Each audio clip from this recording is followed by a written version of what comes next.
Hey guys, this is Rob Paulson, and you're listening to the Geekcast Radio Network.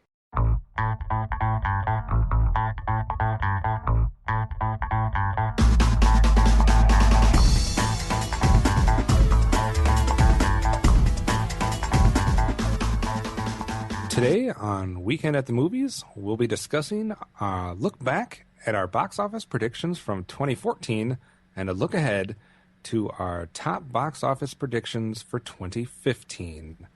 So to do that, I've brought a couple people. We got the returning from the 2014 box office, Dan and myself, to look and see how well or how poorly we did. And then we have a new person as far as the box office predictions go, but listeners of Weekend at the Movies will obviously recognize his voice, and that would be Fridley Sent. Hello, Matt. Hello. Before we get into it too far, Dan, I don't know if you've looked back at your predictions yet or not, and if you've looked at what the actual year produced. I did, and I am not very good at this.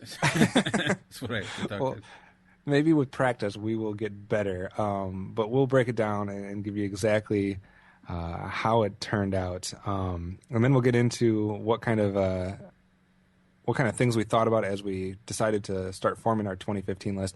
And slightly different, instead of doing 10 picks for 2015, we are expanding it to 15 in 2015 for multiple reasons. Matt, like you brought up, the 15 in 2015 just sounds good. But I think most people will agree when you look at the movies that are going to be released in 2015, there are some obvious box office blockbuster movies coming out. So if we were doing our top 5, for example, it would be a very boring record and everyone would know what we were about to say. So we're expanding it to 15 to try to break it up a little bit and make it a little bit more hopefully interesting. I don't know. I haven't seen Matt's list. I haven't seen Dan's list. I have no idea how many we will have in common or how many we will have different. So we'll have to wait and see about that. Matt, you didn't listen to our one from 2014, did you, Matt? Actually, yeah, I went back and listened to a month or two's worth of M-Wires before I ever first recorded. You are an excellent person at doing your homework and getting prepared. That's what I do. I like it. I remember back in a year ago when we were doing this for 2014. Obviously it was the first time Dan and I had ever tried to do something like this. And we tried to come up with different things to look at. We tried to, find comparable films.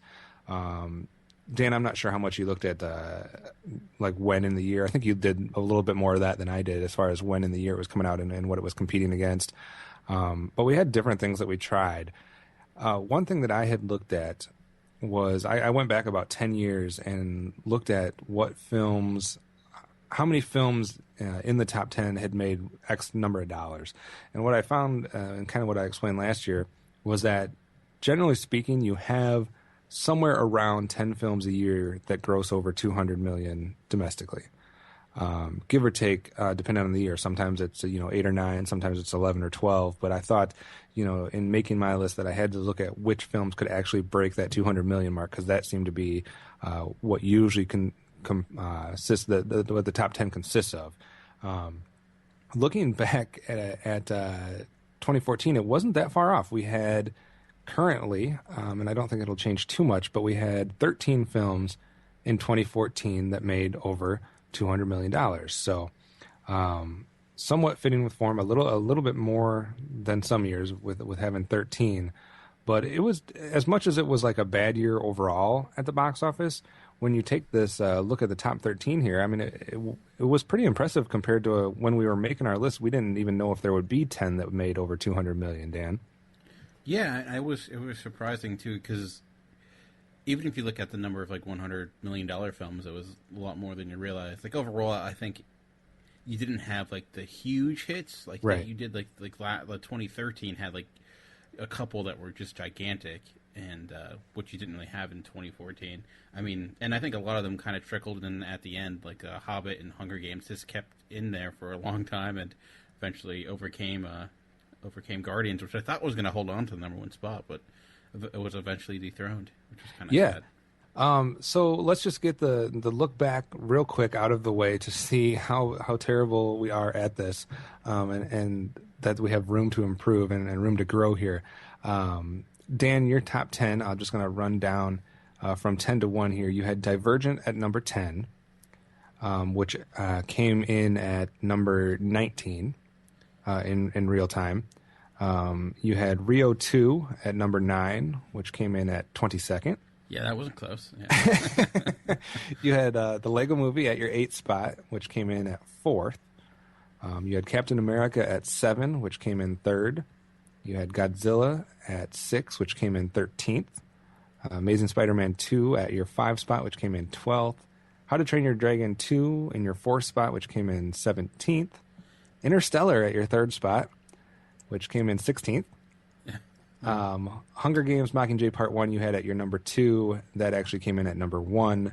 And then Transformers Age of Extinction was your number 1 pick, and it just recently dropped down to the 7th spot. Where did you get it right, and where did you go wrong there? Well, I took a chance with Divergent and Rio 2. I thought maybe there'll be a surprise here. I thought Divergent could be like the new Hunger Games, which it didn't quite. But the biggest one I thought I was a shoo-in was How to Train Your Dragon 2. That to me was the most surprising. I like that. Is still kind of stuns me that didn't succeed nearly as much. But probably the one I got wrong the most was Rio 2 and that's something Interstellar at number 3. I guess I overestimated the power of Nolan. We both underestimated that. With Rio 2, though, I mean, we both were trying to decide, and you mentioned How to Train Your Dragon 2, the power of the animated film. Yeah. And we've obviously seen a lot of animated films do very well, like the Despicable Me's, and we had just come off of Frozen and stuff like that. And they seem to stay in the theater longer, or even come back sometimes throughout the year. So we both thought animated films were actually going to do much better than they ended up doing. And we picked the wrong animated film for our second one. You had 3 on your list with Lego Movie, How to Train Your Dragon 2, and Rio 2. And I had 2 with Lego Movie and How to Train Your Dragon 2. And we both missed the second one that would actually make the top 10. My list going down, Captain America at number 10, Lego Movie at number 9, Godzilla at 8, How to Train Your Dragon 2, 7, Interstellar 6, The Hobbit 5, Amazing Spider-Man 2, 4, Transformers Age of Extinction 3, X-Men Days of Future Past 2, and Hunger Games Mockingjay Part 1 I had number 1. I again messed up with my second animated one. Like you, we totally bought into Interstellar, I guess, more than we should have. And we both missed with Godzilla and Amazing Spider-Man 2. So that those were 2 that we both thought would be in the top 10, and they ended up being 12 and 13. So it's not like we missed by a lot. I think when you look at it, our picks aren't that bad. All of our picks outside of Rio 2 are still in the top 20. Yeah. So it wasn't like we missed terribly. We just couldn't anticipate a few films doing as well as they did, because the real list as of today, and this could change slightly since there's still one film that's raking in money here that's counting for 2014, but as of right now, which just changed, we have Big Hero 6 coming in at the 10th spot with 218 million, X-Men Days of Future Past at 233, Maleficent at 241, Transformers at 245, American Sniper at 250, The Hobbit at 251, The Lego Movie at 257, Captain America 259, Guardians of the Galaxy at 333, and Hunger Games at 335. So obviously the 2 that we couldn't expect were Guardians of the Galaxy and American Sniper, right, Dan? Yeah, I mean, I think no one expected American Sniper to make nearly as much as it did. I mean, it's the highest grossing World War II movie ever, which is kind of crazy. And then I think most people thought Guardians of the Galaxy will do probably like 100 million, 150 million, but it, doubled that. So there you go. Yeah, I mean, Guardians of the Galaxy has got to be one of the biggest surprises. I think what American Sniper represents, it's that film that you can't predict that. It's the type of film that makes a lot of money almost entirely because of word of mouth. Yeah, and it also hits at the right time. It's absolutely not much else is out. It came out right when it got 12 Oscar nominations, which I don't know if it helped it or hurt it. And then there's a lot of it's just the movie of the moment where there's a lot of talk about it, about everything. So I think it's kind of the buzz film too. So there's a lot. It's kind of its own little movement in a way. So it's just I could see it getting up to possibly besting Captain America because it's really got no competition right now. So maybe when Jupiter Ascending comes out, it hurts it a little bit, but who knows? Yeah, it's most likely to move into that third spot eventually and knock everything else down a little bit. And it's kind of like a bookend there because it's similar to what the Lego movie did almost a year ago, because it was about in the same time period, just a little bit later as a point to make it a 2014 film still. But definitely two big ones at the beginning and at the end of 2014. Maleficent, I mean, I think we both considered that. Yeah, literally, it was like an honorable mention for me. It was like 11 or 12, and I almost put it above Divergent, but then I didn't because I like to be wrong, apparently. So, I mean, but that one wasn't as surprising. And then, of course, the animated film we missed, we put How to Train Your Dragon 2, both of us. Apparently, we should have put Big Hero 6. Yeah. Underestimating Marvel, which is, a lesson learned, I guess. Yeah, and it almost did 50 million more. So, I mean, it's not just by a tiny margin. Just to give you an idea of how the other one stacked up, Dawn of the Planet of the Apes just missed, and that came in at 11. And then, of course, Amazing Spider-Man 2, Godzilla, then 22 Jump Street, then Teenage Mutant Ninja Turtles at 15, Interstellar, then How to Train Your Dragon 2, Gone Girl at 18, Divergent 19, Neighbors 20, Ride Along 21, and then Dan's last pick, Rio 2, 22. That's as far as I went back. So, I mean, we did have, in common, we both picked 4 of what ended up in the top 10 with Hunger Games, Captain America, the Lego Movie, and Transformers, Age of Extinction. And then I had X-Men and Hobbit that was right. So we only missed 4 of the top 10. I don't know. I guess that's okay. Yeah. I mean, like we said, I think no one would have, in the right mind, probably pick American Sniper. Guardians, I could see someone taking a chance on it, but yeah. Could have been a lot worse. You obviously ousted me because you had more than I did in the top that were in your top 10 that made it. So congratulations to you. Well, we only had 2 different picks in our top 10 list. Mine was I had The Hobbit and X-Men, and you had Rio 2 and Divergent. So I guess that is where I take the slight edge. Otherwise, our lists were very similar. And just because I like to do math, I guess, if you were to add up, if someone would literally have gotten all 10 right, if you assigned a point value, 1 for 1, 2 for 2, the minimum points you could get is 55 if you had them all right. I came in at 87. Dan, you came in at 114. So we were both up there in the same ballpark, but just slightly different. What did, if anything, when you were going to make your 2015 list, before we get into that and let Matt talk again, since he's probably feeling left out here, what, if anything, did you learn from your 2014 list, and did it influence how you went about making your 2015 list? Like I said, don't underestimate Marvel. The other thing is, again, directors may not mean what you think they do, because I ranked Interstellar really high because I thought Nolan would be, huge, but it did not work out. So, and also expect the unexpected, because there's always that movie that kind of sneaks in there that you don't necessarily expect. So that's I mean, I think the first movie I remember that was like that I don't think anybody would have predicted right before it came out, or at least a year before it came out, is it's kind of like that Titanic feel. Yeah. I don't think that's something that people expected to do as well, and then it just, just goes crazy. Similar with Avatar, I think, and similar to what we have like with American Sniper and some movies like that, even Guardians of the Galaxy, Lego Movie. I mean, there's always these movies that aren't even going to be on your radar that just somehow do good or do great. We'll see if expanding to 15 makes us a little bit better at catching those. But this is a difficult year, I think.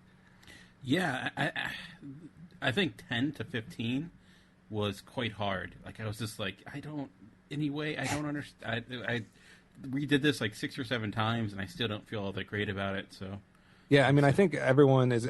I say it's a difficult year, and people are like, "Are you kidding me?" I can easily tell you the top 5, which yes, it is at the top. It is somewhat easier, but there's a lot of big movies coming out this year. There's a lot of movies that have the potential to do something like we saw with some of these more sleeper, unpredictable picks. There's a lot of franchise movies. There's a lot of blockbusters. There's a lot of different stuff out there. So I think it's somewhat hard to predict, at least once we get down, like you said, into the 10 to the 15 mark. Getting into some of the criteria, some of the things that you considered, what weighed more on your mind? Like I said, what did you look at? Time of year? Did you look at what it was competing against? Did you look at previous films that it matched up with? Matt, how did you go about assembling your list without giving any of your picks away yet? How did you try to break it down? Well, the first thing I did was look at the top 10, 15 for the last, 4 or 5 years. I see what you're saying with going back as many as 10 years, but I feel like we've probably changed a lot since 2005. And then another thing I wanted to do is anything that was like part of a franchise. I went and looked at how every movie in that franchise is done to see if there's an upward or downward trend. Right. And that's the two things I did.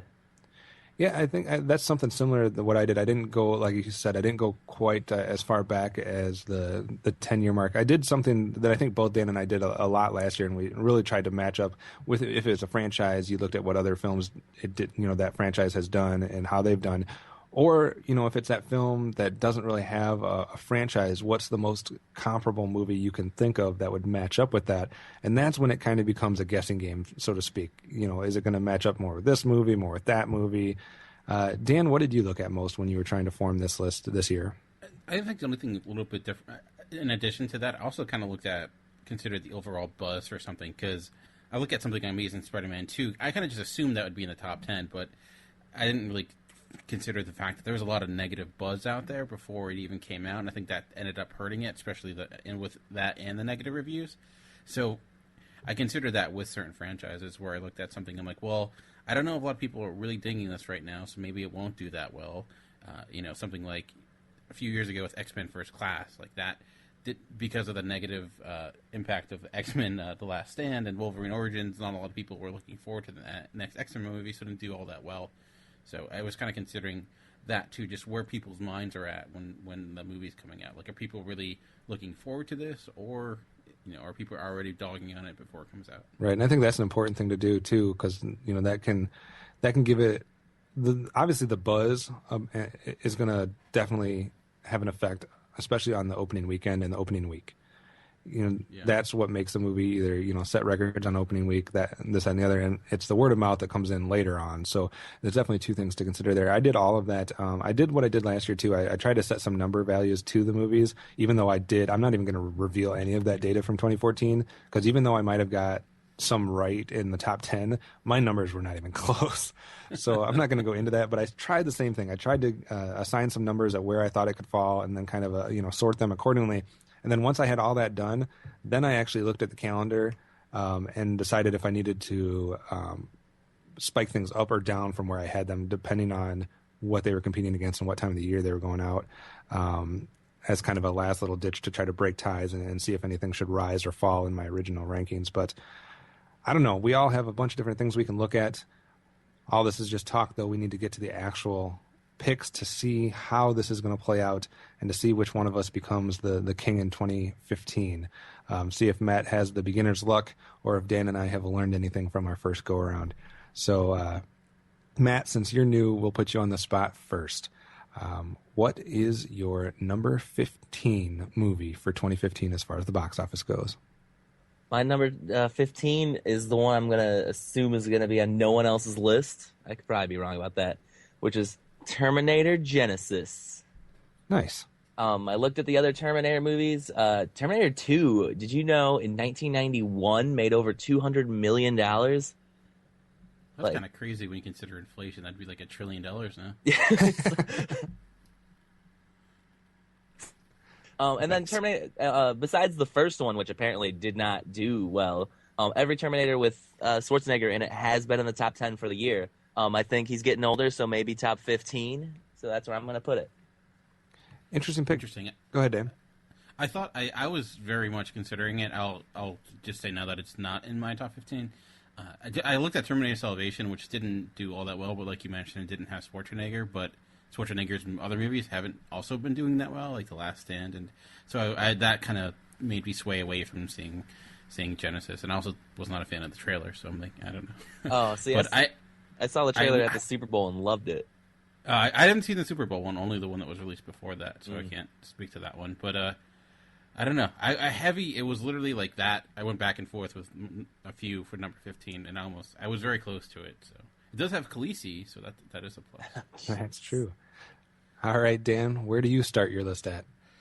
Well, I don't know if you guys will have this on it, and this is, I feel like, a movie that may make a tons of money or be like one of the biggest bombs of all time, just because there's so much like talk about it and controversy over it. And I'm not saying I'm gonna go see it, but I know a lot of people are talking about it. It's It started as a book and started its own little phenomenon, and that's 50 Shades of Grey is my number 15. It's rated R, so that worries me some, but I'm thinking just because of the rabid fan base that book has, and I could see, certain people maybe repeat viewing if it strikes the right accord with the people. So I'm thinking, there's a potential it might do well, so I put that at 15. That's definitely one that has that sleeper potential. I'm wondering do you think it took too long for that movie to come out after the book was such a craze? It may have. It was supposed to come out last August, interesting enough, on the same weekend as Guardians of the Galaxy, but it got pushed back. But I don't know. I still think it's there because there have been a lot of books that have. I think that's a book that still is only grown in popularity if more people have read it or talked about it. So it may not be at the height it once was, but I could see the movie still causing like rekindling that flame, as they say. I think that's a real good pick to have within your top 15. I think I was just scared maybe to put it in there because it's so unpredictable. I definitely thought about it, but I had nothing to get. Like, that's one of the ones that I literally could find nothing to compare it to. Yeah, that's like I said. I figured there's that surprise one that maybe people aren't expecting. So I figured if I'm going to put a surprise one that I don't have a lot of faith in, I'm going to put it at number 15. Nice. All right. I am putting one at 15 that I definitely didn't have in my first couple rounds. But I'm thinking maybe it has just an outside shot at going into 15. I actually had about 3 other films at 15 until I looked at the dates that they were coming out. And I just thought it was going to hurt them too much. So that ended up with me putting this at 15, even though it doesn't have a ton of buzz around it, at least not from what I've heard. And my 15th pick will be Ant-Man. I don't know what movie you compare this to. If you look at like The Incredible Hulk, it did 130. If you look at the first Thor movie, it did 180. I don't even know if you can compare it to those two. I know it's not getting the same type of buzz as a lot of our superhero films are going for. But when we get to our honorable mentions, I'll talk about the ones that I had at 15 that I just think are going to be hurt by the calendar too much. And I thought Ant-Man had a window there where it was coming out that it might be able to get some money. I don't have it as a $200 million film. I think there's only going to be about 10 of them this year, again, because I guess I'm obsessed with 10 films being over 200 million. But I have it somewhere, in the 175 range possibly. So Ant-Man is my number 15. I'll just say I will wait to say more about that till later. Excellent. Yeah. All right, Matt, that brings it back to you for your next one. What's number 14 on your list?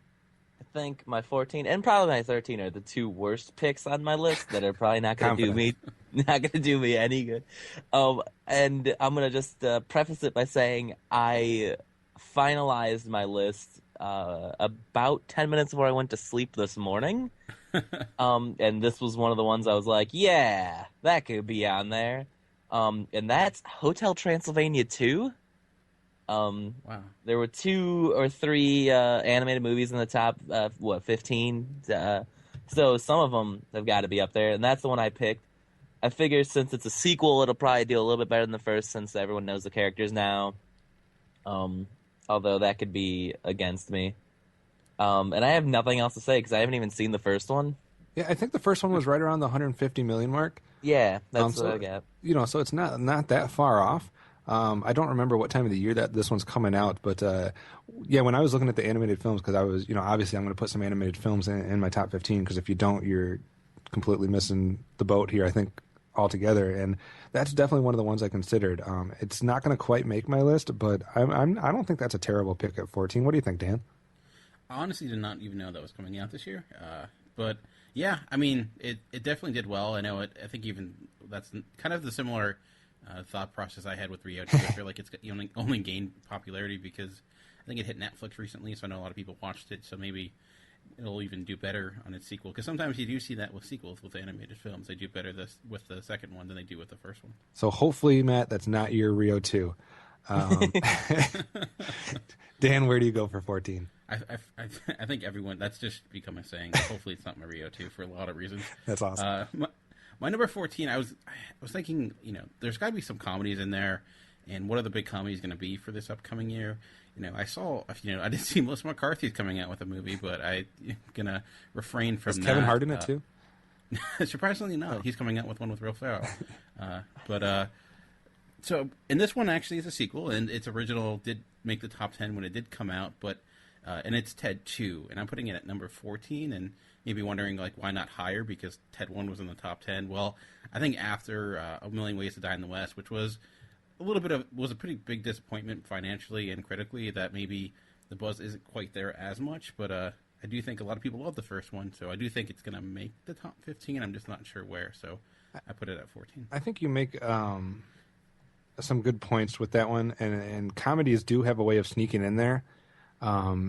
Just people are more willing sometimes to go see the comedies, especially compared to like a drama or something. You don't really see a lot of dramas in the top of the box office, and that's, I think, my biggest weakness in my list is I don't have enough comedies. Ted 2 is definitely one that I considered big time. I'm concerned as to when it's being released, because it's being released at the end of June, which is right after Jurassic World and Inside Out, and right before Terminator, Minions, and Ant-Man. So, I don't know. I was somewhat concerned as to when it comes out, but you could easily make the argument that it's not the same genre as any of those types of films. So maybe it'll give somebody, something to go see besides those. Yeah, I was thinking it's kind of catering to different audiences, or sometimes it's like after having a Jurassic World, it's nice to have more of a carefree comedy. So sometimes it's almost like a cleansing of the palate, so it actually ends up benefiting it in a little bit. Because I think that's like when Hangover came out. It was like Memorial Day weekend in between a lot of blockbusters, so it can be a benefit, or it could get overshadowed. I'm not sure, but I trust Marky Mark. I'm not too far off from you. That was the original one of the original ones I had in my 15 spot, so I'm not very far off from you having it number 14. For my number 14, I'm trusting that maybe this franchise will have gained some steam, but I don't know. This is one that didn't necessarily do as well as we thought it would last year. I don't know if the Divergent series is gaining steam or not, but I just think it might do slightly better, but maybe I'm way off. Maybe this one's going to be going on a downward spiral, but I have Insurgent from the Divergent series at my number 14. I am not excellent at predicting the YA genre.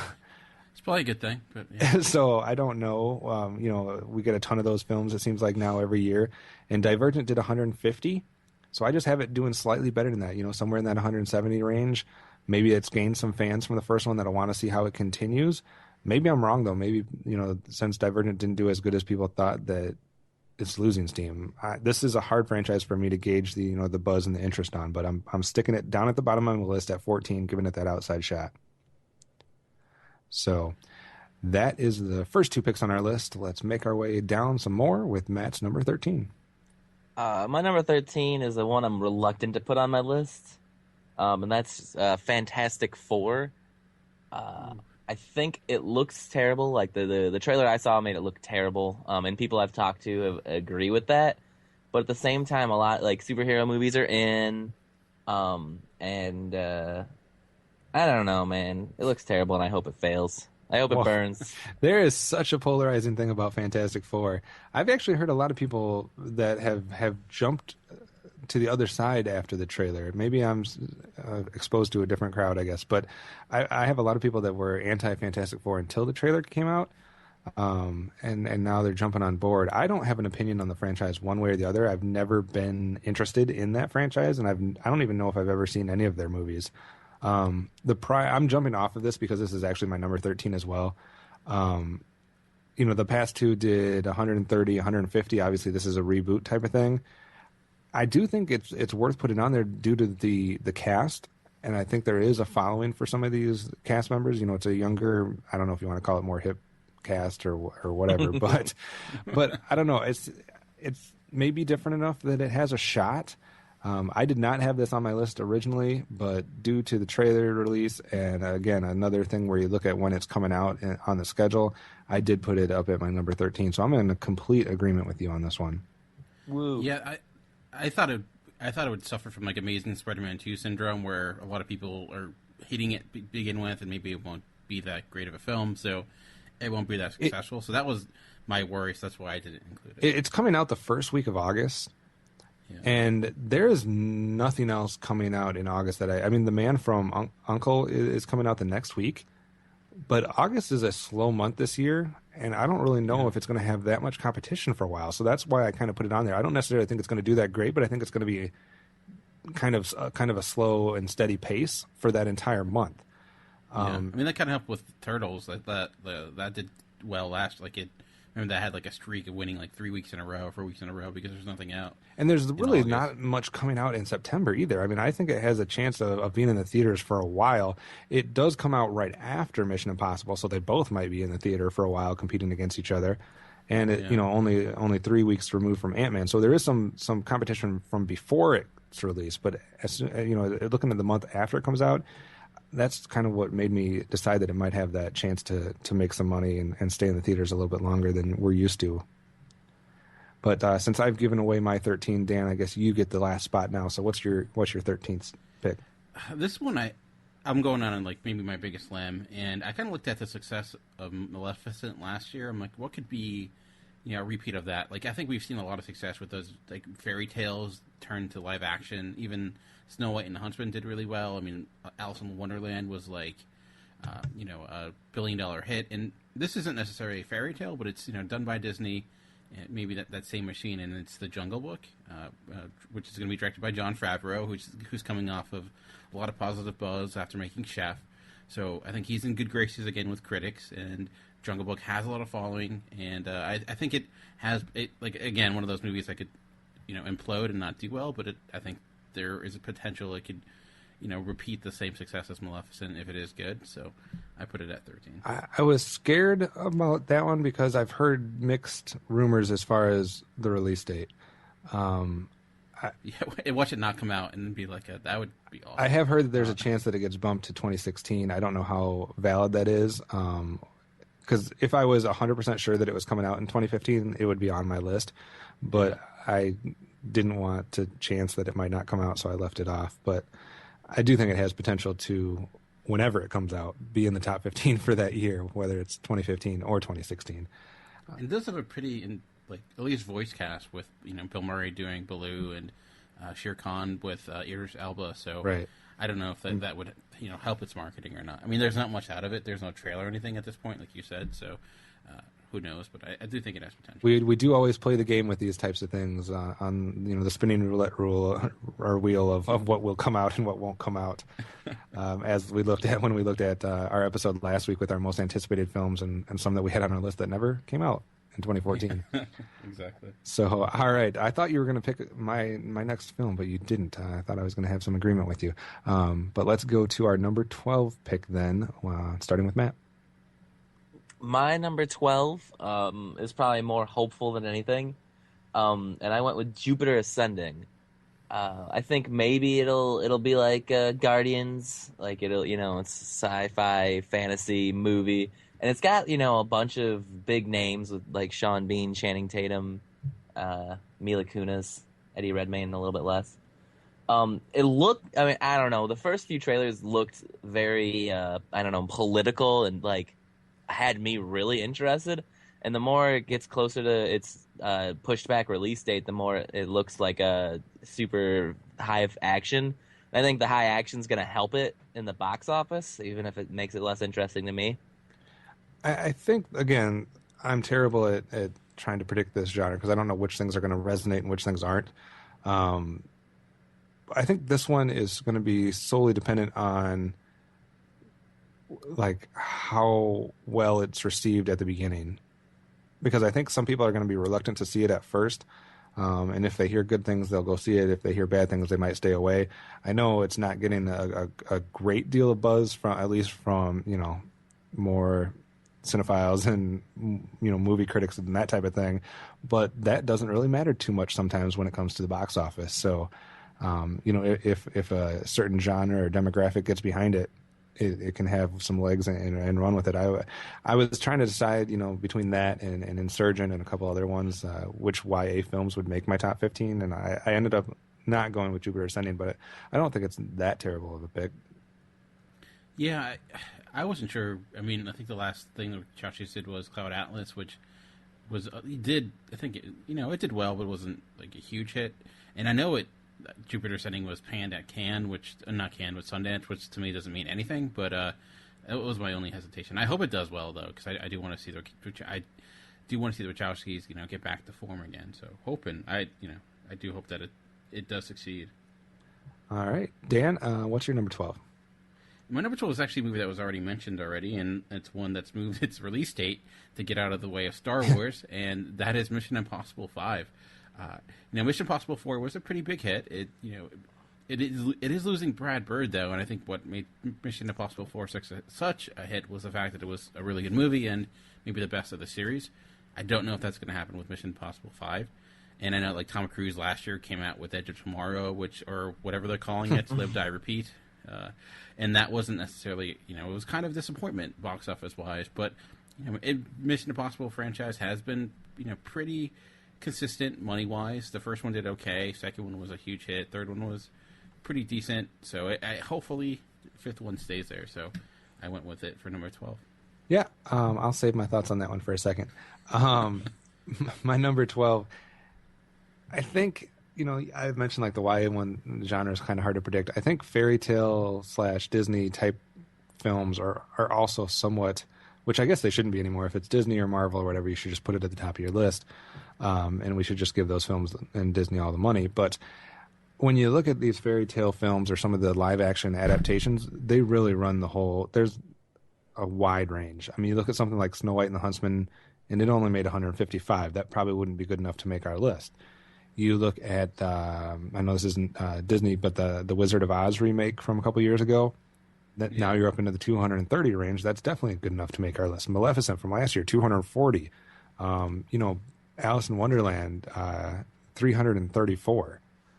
So, I mean, it can go anywhere from 155 with Snow White and the Huntsman up to 334 with Alice in Wonderland. I don't know where this one falls in between that. I actually have it lower than Maleficent, lower than the Wizard of Oz movie, and lower than Alice in Wonderland, but I think it might have just enough to sneak into our top 15. And I could be burned because there's been a bunch of bad movies based on this story, but I'm putting Cinderella next.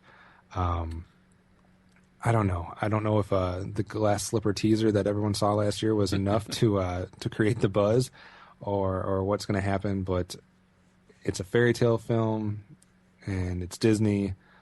And I just feel like I'm required to put it on my top 15, I guess. So Cinderella will be my next pick. I was in between Cinderella or the Jungle Book, and I went Jungle Book based off of nothing more than sheer flip of a coin. So all right. Well, I forgot both of those movies were happening. Maybe that'll help you. You weren't swayed by, the Disney persuasion or, movies based on films popularized by Disney. I think every Disney movie I could think of is on here, though. I think every movie we even don't know, but I think all these movies are somehow owned by Disney regardless. Or will be shortly. So, yeah. All right, so on to our 11th pick. These are the last of the ones that we wouldn't have gone over last year. So what's your number 11, Matt? My number 11 has already been mentioned, and probably not going to make it up this high, and that's Ted 2. I don't know. It's probably going to be rated R, because I don't know why they could do it not. But, I was tired, and the other one made a lot of money, and part of me wants to hope that there's going to be a rated R film that makes it high, because it's very rare that happens. I don't think it's that bad a pick. If it makes what the original one did, or if it improves on it, it will be in the top 15. The original one did 218. So unless it has a big downward swing, I don't think you guys are that far off with your pick. I'm probably going to be the dumb one that didn't have it on my list, but I don't think you should be too ashamed of that one. There's a lot of movies that are potential 15s, I guess. Yeah. I don't. Like I said, there's always some comedies that kind of find their way, and this might be a hard year for those comedies to make the top 15, but I don't think you guys are far off in putting one on there. I wish I had one on my list somewhere. Dan, what about your number 11? My number 11 is also one that's already been mentioned, and it's, again, I learned last year to not doubt Marvel, and I don't know how good this movie is going to be, but I kind of thought Ant-Man's going to probably be around the same vein as Thor or Captain America, the first one. So those were like 10 and 11. So I put Ant-Man at number 11. Yeah, that's interesting because Thor is the one that I kind of somehow compared that to. I don't even know why, but I was like, which Marvel movie can I compare this to? And, Thor was the one at the top of my brain for some reason. Yeah, I figured, it's a solo film. It's a name not many people are aware of. It's kind of a hard concept. The trailers, I think, for Thor didn't really wow a lot of people. The trailers for Ant-Man didn't really wow a lot of people. But for whatever reason, you throw Marvel on there, people go. So, and it's going to be coming off of, the Avengers, which I'm sure we'll talk about not in very shortly. And I think people will kind of be thirsty for another Marvel film. So I do think just based upon that, it'll probably do well. All right. Looking at my next one, this might be my riskiest pick in my top 15 at my number 11 spot here. I am trusting on good reviews. I'm trusting on word of mouth. And I'm trusting on the power of when you put two names together, such as Spielberg and Hanks. So I don't know what the movie's going to be called eventually, possibly St. James Place, the Cold War thriller here. I don't know. I mean, what do I compare it to? I don't know. Like, there's been some historical pieces that have done pretty well. I don't really think you can compare it to Lincoln, which made like 182. Maybe look at some of Spielberg's other war-type films. Saving Private Ryan made 216. I don't really know if you can compare it to either one of those films. I had known really nothing about the film other than it's going to be somewhat historical and that it's got Steven Spielberg and Tom Hanks involved. To me, that sounds like something that if it gets good reviews and gets good word of mouth, it could creep up into the 180s, 190 million. I may be missing the boat on this one, and this might be one I regret, a year from now, but I wanted to take at least some chances. I don't know even know if there's a chance or not here. St. James Place is going to be my number 11 pick. I'm hoping that it doesn't disappoint us. This could be the Interstellar pick of 2014. Yeah, I mean, it's tough. I would love it to see that happen, because you look at maybe something like, I don't know what's a direct comparison, but Gone Girl, right? Mm-hmm. Where you had a David Fincher, who's a popular director, and Ben Affleck, who's maybe not a beloved actor, but he certainly has a following, and the book had a following, and that did pretty well last year. And Spielberg, you put his name on something, there's a good chance it's going to do well, and Tom Hanks is a pretty marketable guy, so there's always a possibility. I would love it too, because I would love to see like actual like drama films, or something that's not based upon some other comic book or TV show do well. So I would actually be. I don't have it in my top 15, but if it did make it, I think that'd be. It is an uphill battle for a drama to make it. I mean, obviously we see it with American Sniper. Titanic. I think I don't remember where Lone Survivor ended up, but you see some of these types of films that do gain the traction and have that ability. And I don't think that subject matter. I don't think their angle with what I think they might do with Cold War. I don't think it's been beaten to death. But maybe I like that subject more than the general populace. I don't know. I mean, certainly something that we kind of gone away from a little bit. Like, we don't see it nearly as much as, we had it back in the 80s and 90s, and Russia's back in the news again. So that might help it out a little bit. Right. So we will have to wait and see if, like I said, if that's the Interstellar pick where I'm just leaning on a director a little too hard. But I don't know. Spielberg has some clout, so I'm giving him the benefit of the doubt. So that is our first set of 5, which means we are now ready for our actual top 10. I'm going to start with this one just because it has just been mentioned recently. So my number 10 pick is actually one you just talked about, Dan, which is Mission Impossible 5.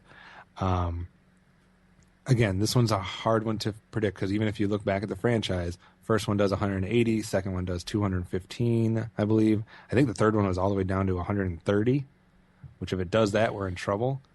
But then the last one bounced back up to 209.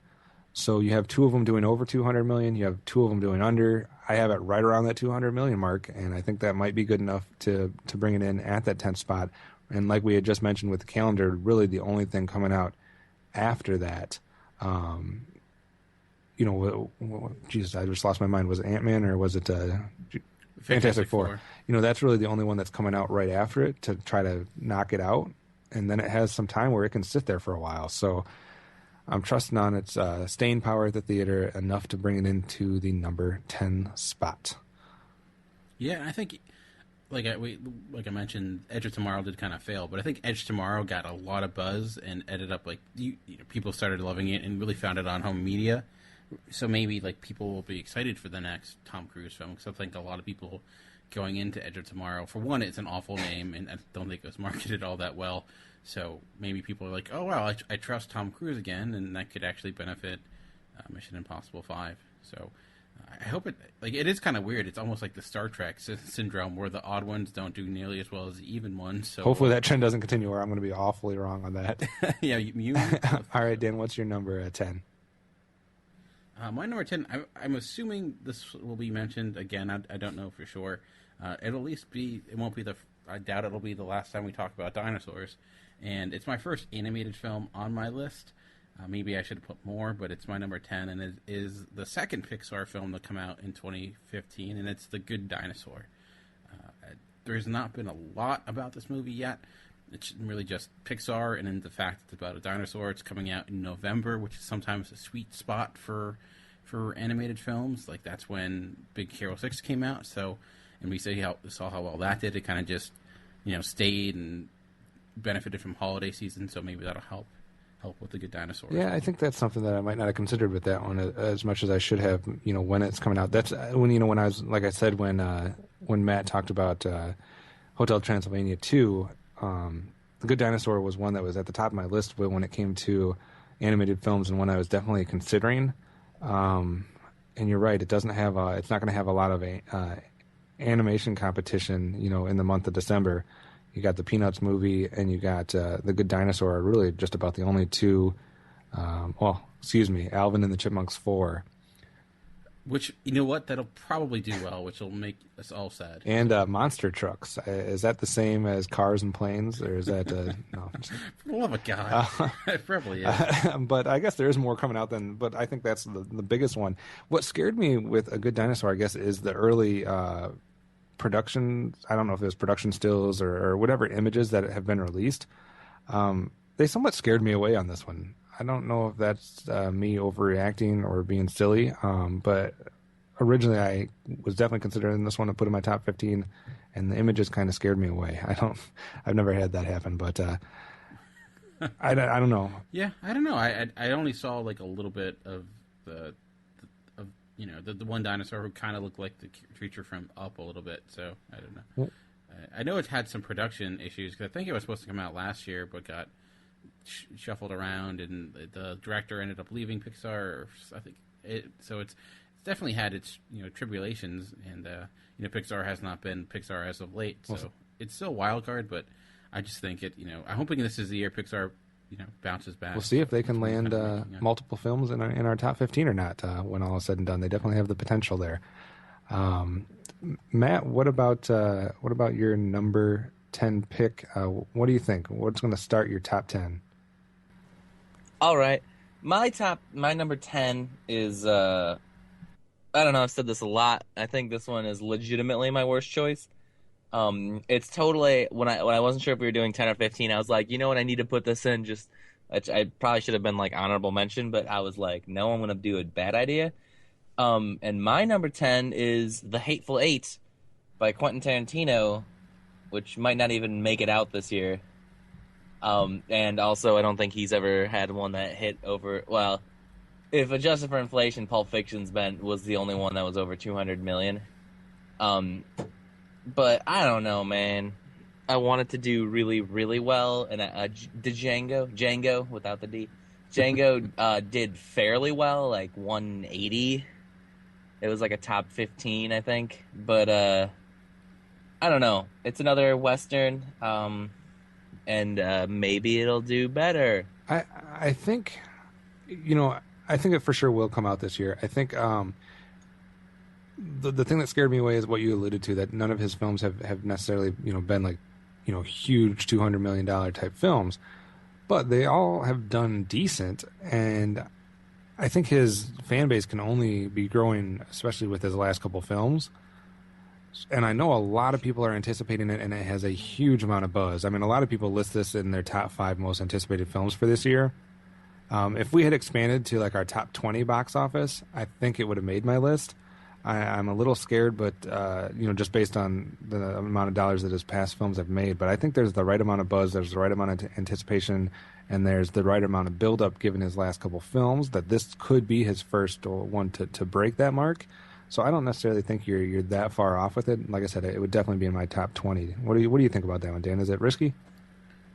I mean, it's definitely risk, but it could definitely pay off. It does also have a lot of marketable stars, including Channing Tatum, who's definitely on a roll lately. So, and again, one I'd be similar with St. James Place. If that ends up doing that well, it'd be, I think, a very big positive. So, especially seeing a Tarantino movie get that much of acclaim, and seeing a Western also getting that much acclaim would be kind of cool. All right, so we are into our number 9 spot. We'll start this round off here. Originally, I probably would put this even higher than 9, but I am slightly afraid of what it is amongst as far as the release date goes. My number 9 film is going to be Mad Max Fury Road. Again, this one's a hard one to compare since there hasn't been a Mad Max film in a long, long time. I don't know if you can compare it to the reboot of the Planet of the Apes. I don't know. Dawn of the Planet of the Apes, the first one, reboot there from an older property, a similar, science fiction / fantasy thing. That did $208 million.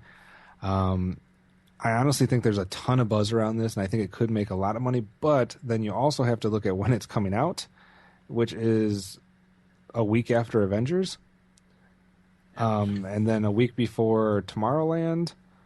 So it's definitely going to have some, high-class competition. So that kind of scared me down to putting it at my number 9 spot. So Mad Max Fury Road is my number 9 film for 2015. Dan, what about you?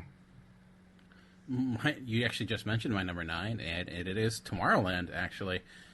I don't know what to think about this movie, honestly. I'm anticipating it just because I like Brad Bird as director, but I thinking maybe it could be the little science fiction film that could this year. Again, a Disney property, so that's a benefit. I feel like there's a lot of intrigue into this just because of with Clooney's involvement. So I don't know. It might be a risky pick, but I put it at number 9 just because I think it has potential, and it's such an oddball. Maybe it'll be something new and different and unique. That's something we haven't seen before. Maybe similar to the Guardians effect of last year, where people are craving something different and they got it.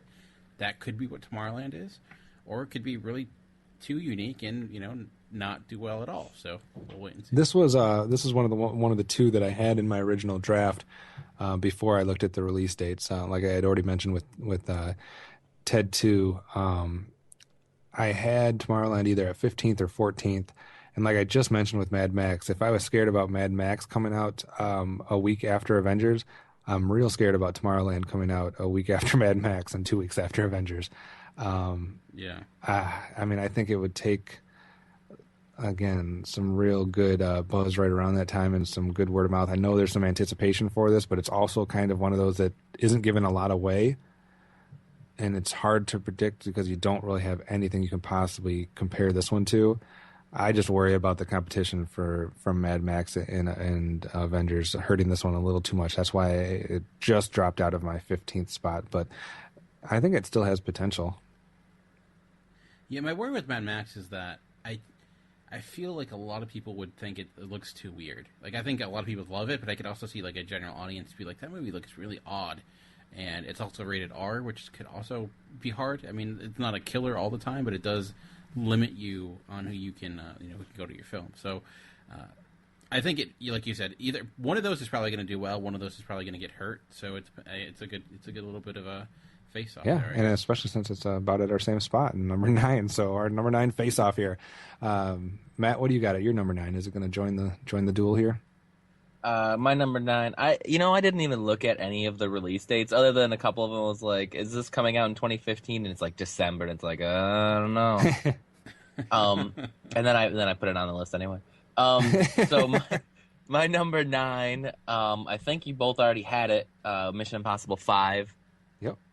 With the exception of Mission Impossible 3, all the Mission Impossibles have done really well, and the 4th one was the biggest yet. So maybe. Yeah, like we talked about when Dan said it depends if it does the Star Trek every other one or not, where the first, third, and fifth do bad and the second and fourth do good. Obviously, I don't disagree with you too much since Mission Impossible 5 is my number 10 pick, so I think that was an excellent pick, Matt. Yeah, you did one right. All right, time for number 8. You know how, like, Dan, you might know, I don't know how much fantasy sports you play. Okay, I have this thing in fantasy baseball where I will lose the entire season before I have Chicago White Sox players on my team. I don't have those rules, but other members of Talking in Circles, Greg and Chuck, are the same way with the Patriots. They will not. I'm somewhat lying because this last year I broke that rule when I drafted Jose Abreu and ended up doing very well with that pick. But normally I try to avoid him. That same type of bizarre mentality almost made me not put this film on my list, even though it's probably going to be a shoo-in for the top 15. I just so much don't even want to say the word. I know what it is. And this is not based on the Star Wars. This is not based on the first 4 of them, because none of them I think had enough to make their. They did. I know they didn't make their top 10. They might have snuck in, in the top 15, but I know the first 4 didn't make the top 10. But the last one did 238 million. So I guess I will give my 8 spot to Furious 7. Yeah, someone called TFG1 Mike. I can't believe I have to say those words, but yes, it's almost like Dan when you had to rank Transformers last year pretty high.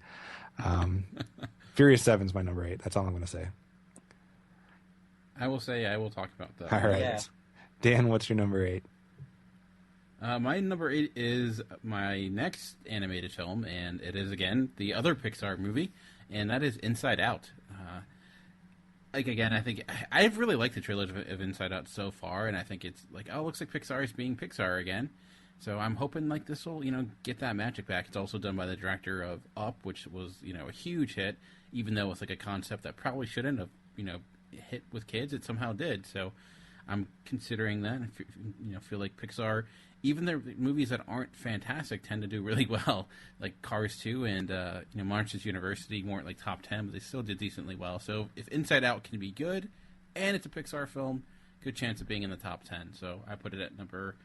I'm just going to timestamp this and just send it to TFG and Mike actually, because we've mentioned Furious 7 and Cars 2 in the same like 2-minute time period. I'm waiting for that crossover, and then it'll be his little wet dream. Oh my god, Matt! Before I say anything I shouldn't, what's your number 8? My number 8 is also Inside Out, for all of the reasons he mentioned. I knew I needed to have 2 animated, and Pixar seemed like a really good choice for the high one. Before you say too much more about it, I guess I'll just give it away because it's Dan's number 8, it's your number 8, it's my number 7. So we're on a trifecta of Inside Out, I guess. I just looked at, like Dan said, all of the other Pixar stuff. Ratatouille did 206, WALL-E did 223. I think it's right in line with that, 215 to 225. That should be good enough for the top 10. Specifically, I have it 1 spot higher than you guys, but not too far off. I think there's a bunch of animated films that have potential, but I think this one should be a shoo-in for top 15 and probably a shoo-in for top 10. It looks adorable. It does. The only risk, I guess, is it could be too cerebral, but I think kids will still think it's a cool idea that there's people in the heads and speaking, and I think it'll appeal to both older and younger audiences. So, I guess the question is, how well did Osmosis Jones do? Uh-oh, not good. Hey, but that had an awesome animated series. So there you go. It made $13 million. That's no good. No, that's like the catering budget for like the event for just one person. All right, Dan, what's your number 7? I'm looking at my number 7, and I didn't realize I did this, but it is kind of ironic. And my number 7 is Furious 7, that you mentioned already. So I guess our 7 and 8 are just flip flopped. Smart. You mentioned that all the other Fast 5 did really well. Fast 6 was huge. Now you're adding in the Transporter with Jason Statham and The Rock and Vin Diesel. I mean, that's a lot of testosterone for one film. And I know you hate those movies, and I was around the same I felt the same way until like Fast Five kind of changed my mind a little bit and ended up stop being a car racing film and more into like the heist aspect, which I enjoy just the the fun craziness of them all. They're kind of ridiculous, but I've enjoyed the last. My problem is that everyone's saying these last couple are good, but I feel like I would have to watch the first 4 first. I have not. It's not like they're not like plot-driven films. It's not like I don't understand what's going on. It's pretty simple. They're trying to run away from even that guy. More so in the first one. Paul Walker's a cop, and in the 5th one, he's a bank robber. There we go. So and Dan, you didn't mention it could have a Paul Walker effect on this as well. Actually, that was what I was going to mention when I mentioned that my number 7 was Furious 7. Okay, this is entirely ridiculous. We are agreeing too much. And the thing is that he said he didn't know if he did it on purpose. I did it on purpose. I put when I looked at what Fast 5 and Fast Furious 6, because they all have dumb names. Yes. When I looked up what those two did, and then I was like, this is like Paul Walker's last movie. And then also Jason Statham, who's great at driving cars. I was like, it's gonna be top 10, and I was like, you know what? It's 7. I'm putting it at 7. And then I actually did some shuffling and ended up putting my number 8, 9. I ended up going below it, and I was like, I don't know if it's gonna do better, but I didn't want to move it from 7. It also helps that it's coming out in April, which is Captain America came out that same time, and it really ranked in tons of dough, so it could even do better. But I think it just there's so many big blockbusters that are coming out that we're going to get into that's why I didn't go above 7. So for those of you that didn't listen to the beginning of the podcast, this is probably where you can start tuning out the rest of the way, because we've gotten to the point where we're just going to start repeating each other's picks the rest of the way, I believe. The interesting stuff is over. We'll see. My number 6, I think that there is a possibility that it could get some terrible reviews right away and lose some steam. And even if it does, I don't think it matters. The first one of this franchise got 400 million. Second one down to 230, and the third one down to 180. But even if it does somewhere in between that second and third one, it's still going to be enough to make our top 10. I'm talking about Jurassic World at number 6. Some people might think it should be higher, but there's a lot of competition out there. I think this has the potential as a reboot and as coming out, or I don't even know if you call it a reboot. I don't even know what that word means anymore. It's a re-sequel. Yeah. But being that it's so much later, you would think that there's going to be similar buzz. Maybe not the same buzz as the the original had, because obviously it was something we had never seen before, and it had that working for it, and now we've seen 3 movies of it. But I would say it has to do better in the second and the third one, and the second one did $230 million. So I think this one brings in right around 250, which I think is good enough for the 6th spot. So I'm going with Jurassic World at number 6. And I will just say ditto. So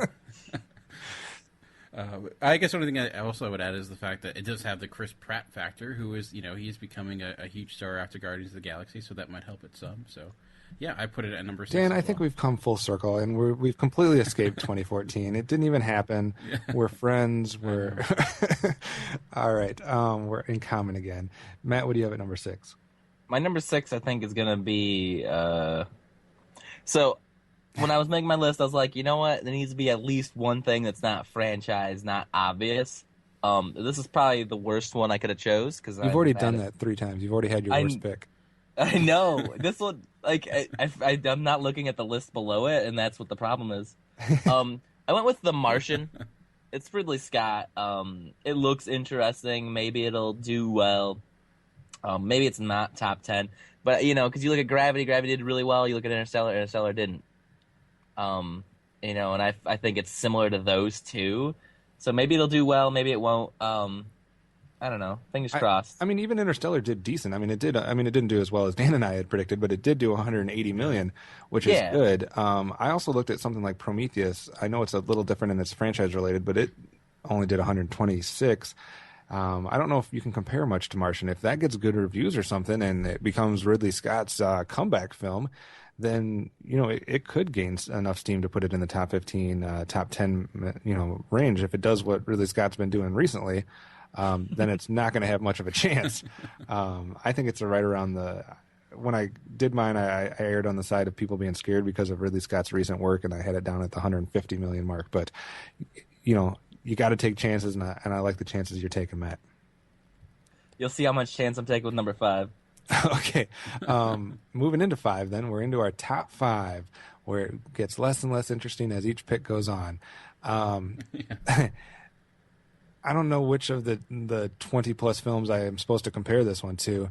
I guess I should go with the most recent, which did a boatload of money at the box office. I think it's the best Bond film at the box office yet, which was Skyfall, which actually eclipsed the 300 million mark.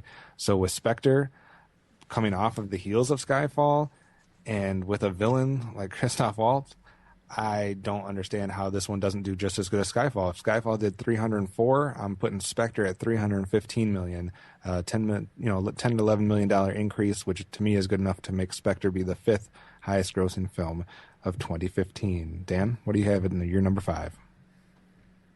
My number 5, I'm guessing this will probably be higher on other people's list. I wasn't sure where to put it. Again, my highest ranked animated film, and its other two film. Well, I guess you would consider it within the same universe, and Despicable Me 1 and 2, which were both huge juggernauts, and these are obviously the standout characters of those two films, and those are the Minions. So they're like a marketing tool, dream, because they're everywhere and people love them. So I have them at number 5, and maybe it's not high enough in some people's minds, but I don't know. I was a little bit more.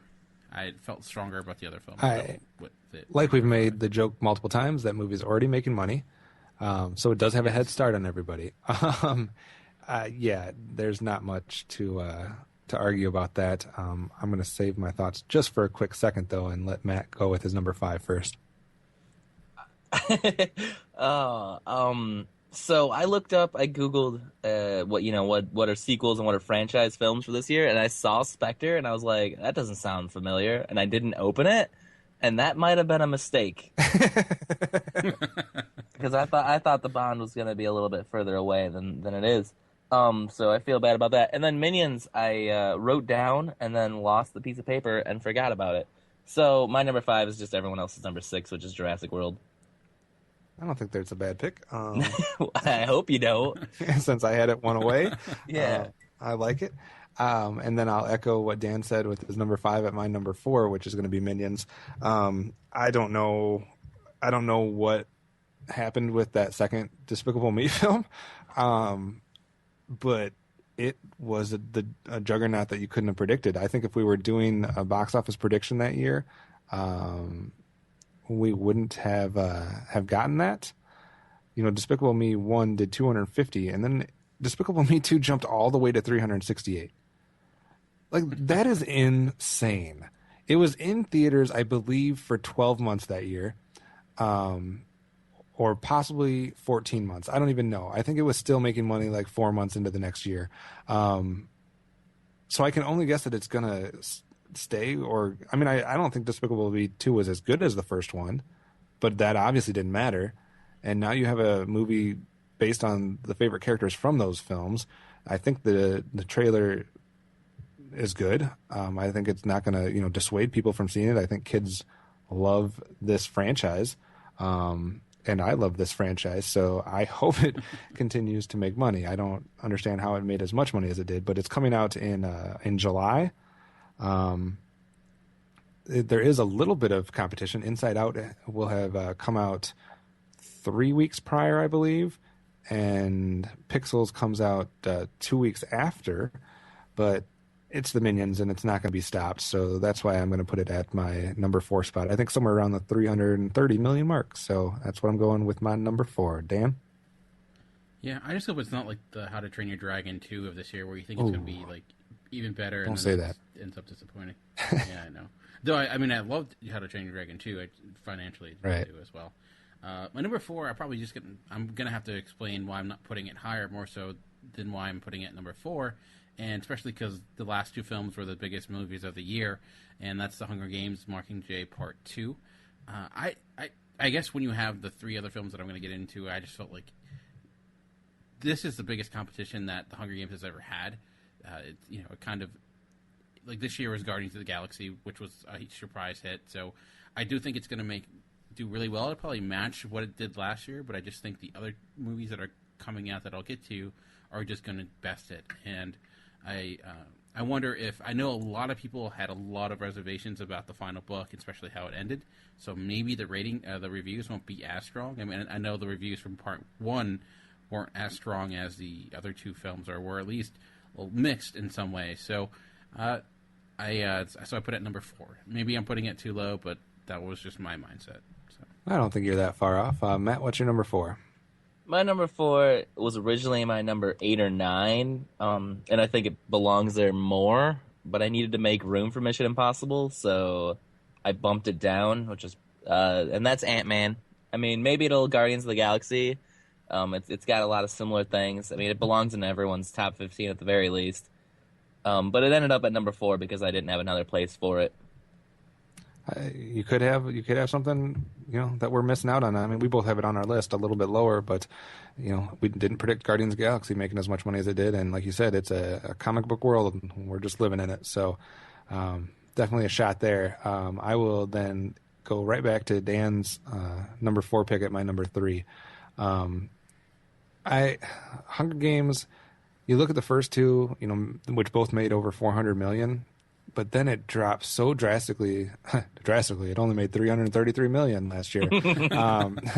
So, man, that's tough. They're going to be. It was only. How do they manage? So, I mean, I think it's going to be closer to that. I don't think it's going to regain that 400 million status unless people go crazy because it's the last one or something. But I don't know. I think it's got some pretty stiff competition this year. I could be wrong having it ranked higher than Minions. That could be a mistake on my part. I don't know. But I think it comes in at number 3. It's one of those films that would have been once again the box office king if it wasn't going against a couple other films. So I will put it at right around the 350, 360 million mark in the number 3 spot. Dan, I want to jump in because it's my number 3. And I'm afraid of what one made Dan's top 3 that's not in our top 3, because it's got to be one of them. So that's my number 3. It's going to make money.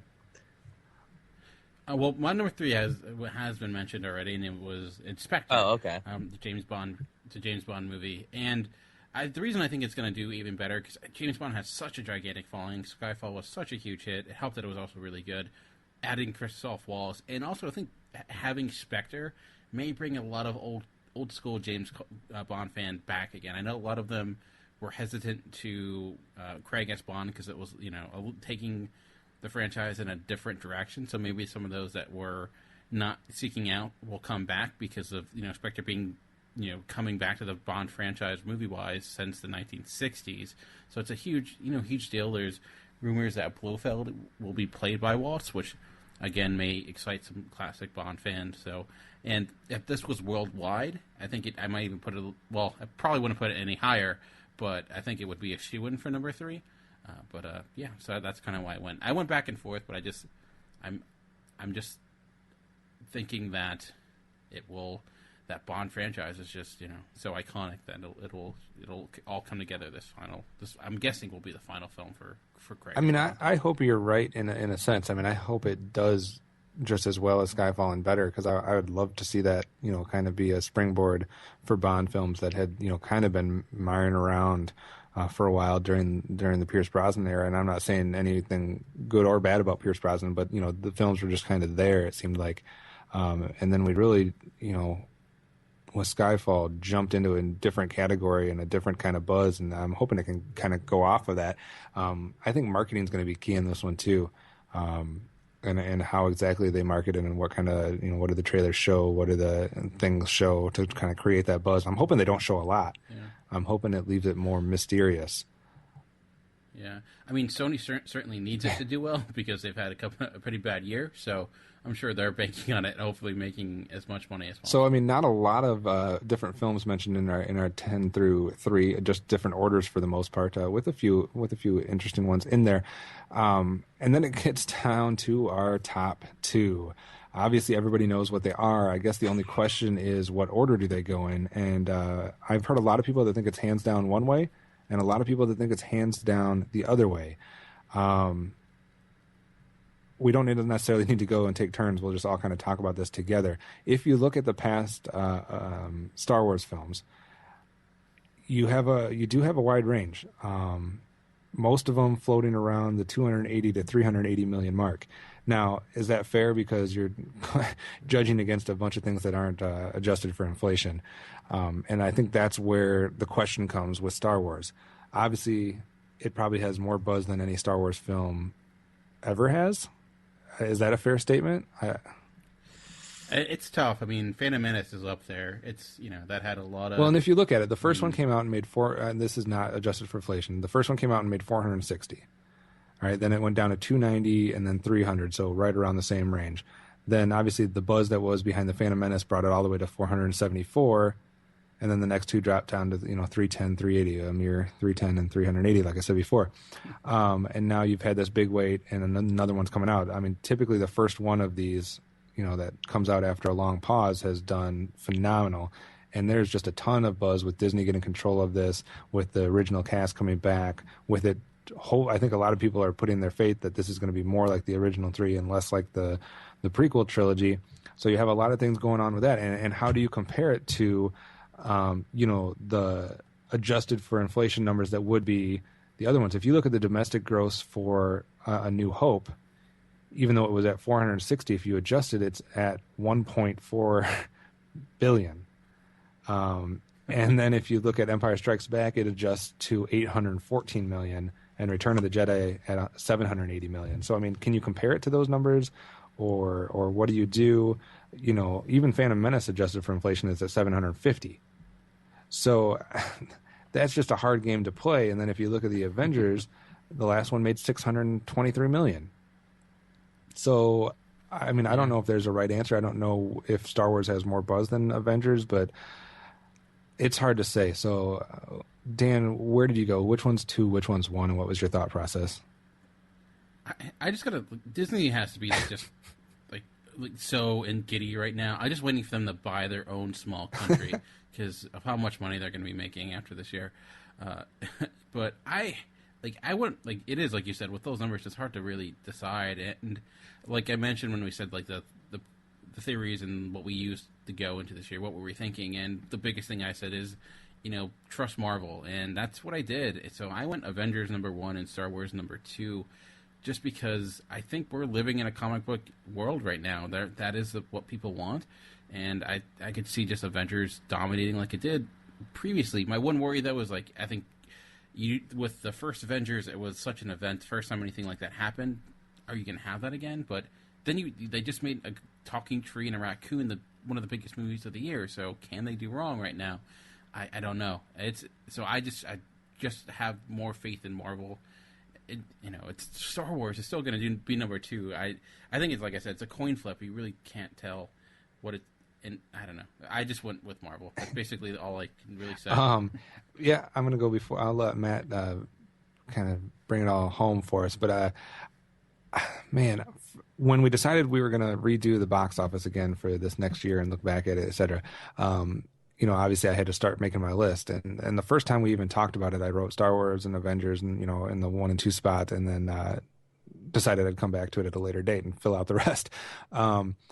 And ever since that first time I wrote it down, I had Avengers in the first spot. I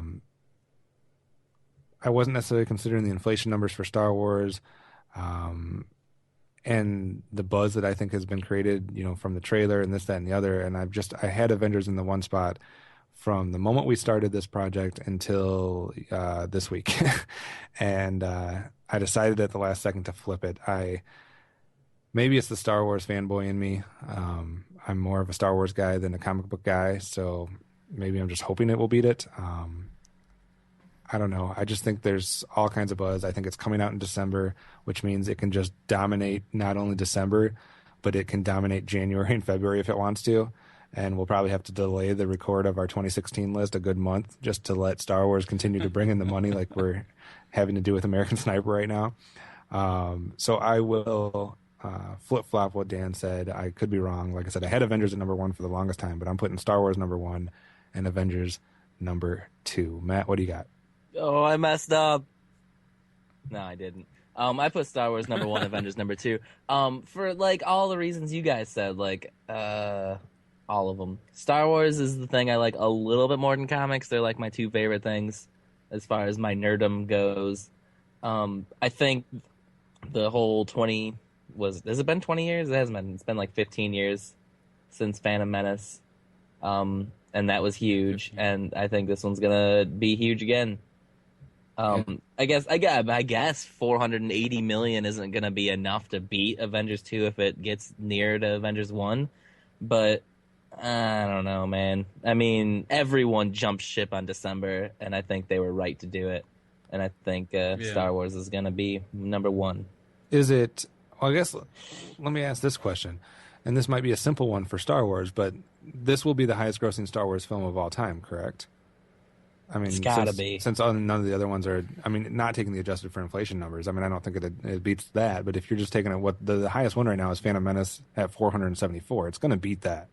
Wait, Yeah, I would assume it would definitely be the only way I thought the original ended at 480, but the only way I could see it not being is if subsequent re-releases of like the originals, like hey, come and see, 2 weeks out, come and see 1, 2, or the first 3, and then the 2 weeks or 1 week out, come see the next 3. I'm hoping for a 7-movie marathon that a theater puts on.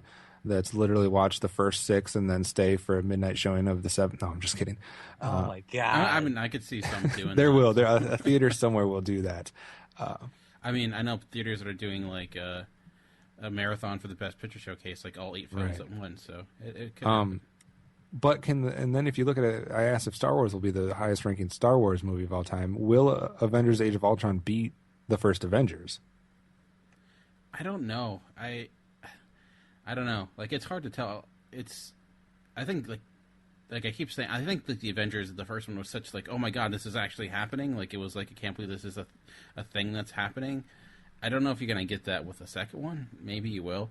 I mean, the sequels tend to do better with Marvel films for the most part. Captain America 2 did tremendously more than the first one, and I think Thor 2 did more than the first one. So if it continues that trend, yeah. But I just wonder if it's just gonna be like an oversaturation a little bit. But maybe I'm wrong. The first Avengers did 623 million.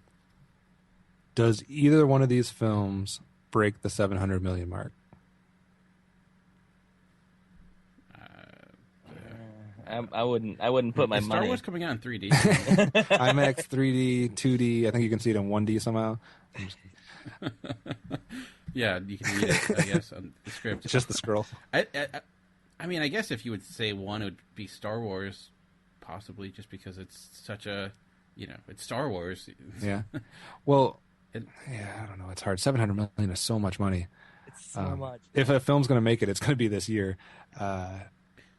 And I like you mentioned with Star Wars, the benefit is like all of January is there for the taking, and so it's like it could plow through that month. Even like the Avengers, even though it's the Avengers, it still has a lot to contend with that could bring it down some. And I'm sure Star Wars will get repeat viewing if it's good. That's the key. Like if Star Wars isn't good, hopefully that's not the case. But if it's not good, then no. But if it's great and it is the level of the original Star Wars, it could maybe be the biggest thing that came out, because Avatar came out the same time and then that just kind of, it never had a huge opening weekend, but it just kept like going and going and going and going, and the same thing could happen with That wasn't even good.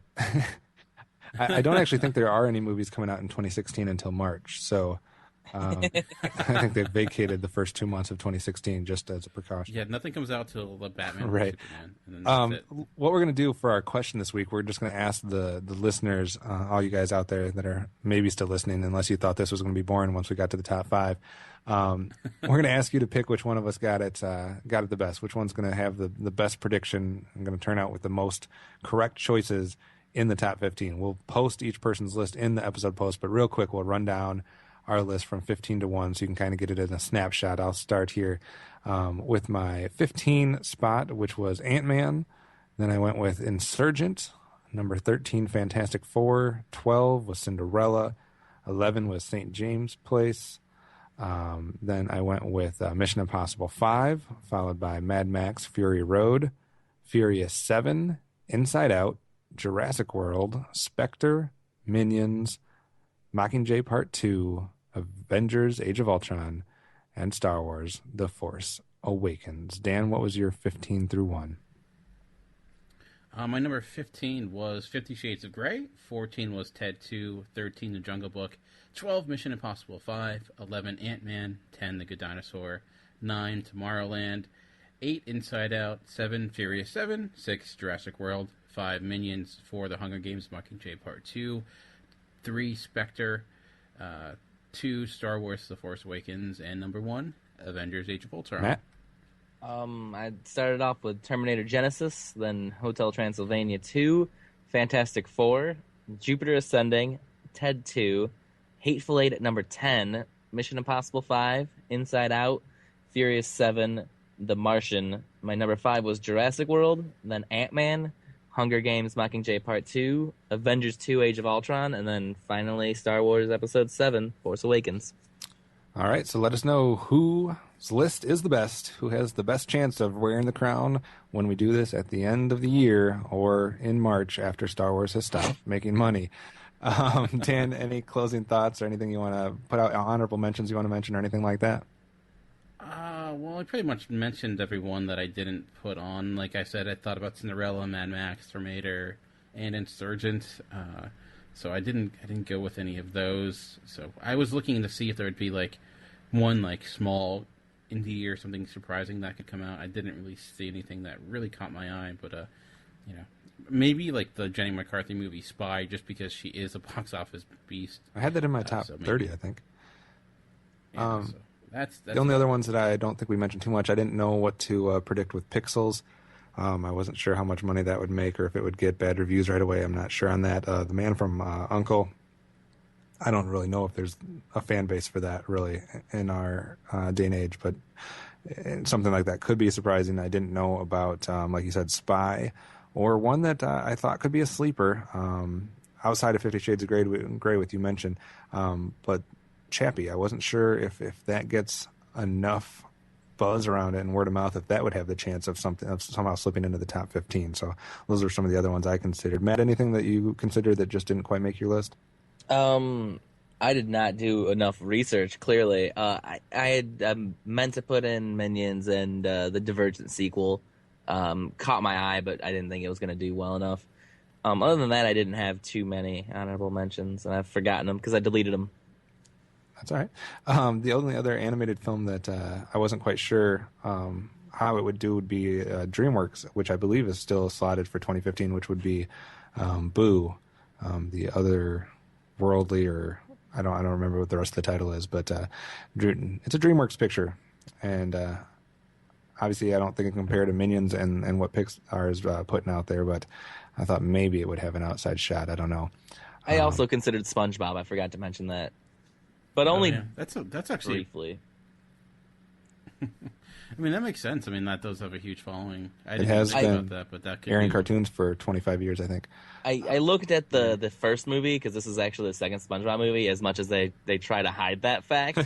And the first one only made like $100 million or something like that. So the other thing that sometimes does make a decent amount of money and slips in there is every once in a while you'll see a horror film. And I didn't necessarily see anything, because most of them are sequels. You have like Insidious Chapter 3 and Conjuring 2 and stuff like that. And I just didn't see one that I thought could make it in there. Also, I know there's a lot of buzz about Pitch Perfect 2 coming out, but the first one, just as well as it was received by a lot of people, it didn't make that much money. So I was way scared to even consider putting that out there. All right. So go ahead and go to geekcastradio.com, find the episode post for Weekend at the Movies, and let us know who got it right, and did we forget something completely ridiculous that we all should have had on our list. If so, let us know what that film is so we can kick ourselves. Metaphorically, figuratively, literally? I don't know. I made mistakes. And then stay tuned for some interesting content that will be coming on a more regular basis here at Weekend at the Movies. We're going to be giving you some new ideas here for 2015, but we're going to get back in the flow here real quickly, so we won't leave you hanging as long as we did in the second half of 2014. 2014. Dan, thanks for joining us to relook at the 2014 list and to make our silly predictions for 2015. Oh yeah. And Matt, your cherry has been broken with the box office predictions, so you will have no excuses when you come ready for your 2016 list in a year. Oh, I will. I'm just bad at it. Nonsense. And next up from us, you will hear something that's very unique, I think, that we will obviously feature in the Weekend at the Movies feed, even though it is a cross-collaboration, like something we have never done before. And that is going to be when we get together and do a draft. I guess this is the first time we're actually saying it on air, but we have formed a film podcasting fantasy league, folks. And we're going to be bringing all kinds of special guests. I'm not going to announce who they all are, but if you stay tuned for our next episode, you will hear the 12 members of the Film Fantasy League, and you will get to hear a live recording, unless it becomes a complete train wreck, of us drafting our teams, which will consist of 10 actors or actresses and 1 director, as we compete against each other both at the box office and in the award season. And we're going to lay all of that out next episode. So if you're curious as to what the ground rules will be and how people will get points, if you're curious as to what incredible people we have lined up in this league, or if you just want to see what the picks are themselves, stay tuned for that next episode. I guess I can announce 2 of the people because they're here with me right now, and maybe give a quick thought as to what is approaching here real quickly. Dan, what are your thoughts on this whole project, and are you scared? Are you excited? What's your thoughts heading into the draft? I'm excited and interested because it's an interesting idea, and it's hard because there's nothing to really base it off of. It's like an entire new concept that you really have no idea what's a good pick or not, or like how it's really going to work out. So it should be a lot of fun. And I'm looking forward to just being able to record, which could be just all types of craziness. Yeah, all kinds of craziness could definitely break out. Matt, you're not going to be alone in this one as far as the first venture into this, because this will be all of our first venture into this. So we will all be making all kinds of incredible mistakes. And I'm sure there's going to be a lot of razzing when people pick people too high, or people forget people or whatever, and someone comes in with that sneak pick or something like that. But what are your thoughts heading into the first ever Fantasy Film League draft, Matt? Oh, I think it's not even a week away, and I've got a list that if there was no one else to pick, my choices would be pretty solid. But I do need to add another 30 or 40 names just so I don't run out of people. Yeah, that's what I'm waiting for. The moment when my list is gone and I still have like 3 more picks to make, and I'm just scrambling for names that I don't even know. But it'll be interesting. And like I said, you do want to tune into this because we have some awesome people involved in this, and you're going to want to hear who they are. And I think it'll just build the excitement, and then hopefully it'll set up a whole year of cross podcasting razzing as we give each other a hard time. And we will also, kind of a side note, there will be a league page on geekcastradio.com that Steve's going to put together with my help a little bit, and we will be keeping live standings on that page. So at any time you can go and check out who's on whose team, and who's in first place and who's in last place, and all that kind of fun stuff. So it's going to be fun. Hopefully it'll all work out. If it's a train wreck, I apologize in advance, but we like to try things that we've never tried before and see how epically we can fail at them. So, all right. Anything else, guys, before we close this episode out? That's it for me. All right. So perfect. So tune in next time to hear the first ever fantasy film podcast draft. And after that, we'll be getting back into some regular episodes at Weekend at the Movies. We'll see you next time.